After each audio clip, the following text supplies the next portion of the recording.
High dear students, NEET UG 2024 examination అయితే ఇంకొక 2 డేస్లో ఉంది. అండ్ ఎగ్జామ్ రాయబోయే వారందరికీ I wish you all the very best. And కూల్గా ప్రశాంతంగా రాయండి. అండ్ మీకు మంచి మార్క్స్ రావాలని అయితే నేను కోరుకుంటున్నాను. అండ్ ఈలోపు మీకు అడ్మిట్ కార్డ్స్ కూడా వచ్చాయి.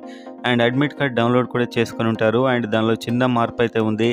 మీరు ఫోటో పెట్టేటువంటి ఒక పోస్ట్ కార్డ్ సైజు 4x6 అక్కడ ప్లేస్ సరిపోవట్లేదని మళ్ళీ దాన్ని చేంజ్ చేసి మళ్ళీ అడ్మిట్ కార్డ్ అయితే పెట్టారు. ఈ ఇన్ఫర్మేషన్ మీకు తెలుసు అనుకుంటున్నాను. లేకపోతే మళ్ళీ డౌన్లోడ్ చేసుకోండి.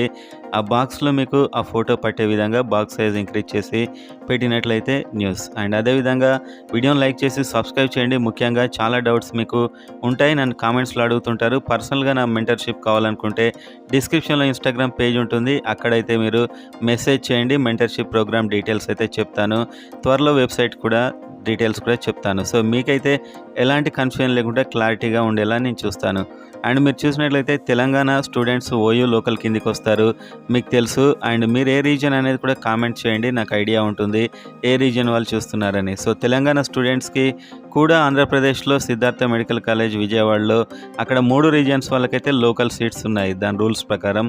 అండ్ దాంట్లో లాస్ట్ ఇయర్ వచ్చినటువంటి తెలంగాణ వాళ్ళకి థర్డ్ రౌండ్ వరకు OC 465, BCA 456, BCB 433, BCC 447, BCD 464, BCE 433, SC 389, ST 401, EWS 451.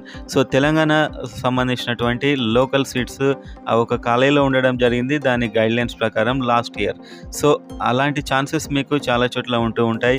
So ఇలాంటి డౌట్స్ క్లారిఫికేషన్ కోసం మీరైతే మెంటర్షిప్లో చేరాలనుకుంటే చేరొచ్చు. మన వీడియోస్ కూడా ఇక్కడ వస్తూ ఉంటాయి, రెగ్యులర్గా సబ్స్క్రైబ్ చేసుకోండి, క్లారిటీగా ఇన్ఫర్మేషన్ అయితే ఉంటుంది. సో పర్సనల్ కేర్ కోసమే మెంటర్షిప్ అనేది స్టార్ట్ చేయడం అయితే జరిగింది.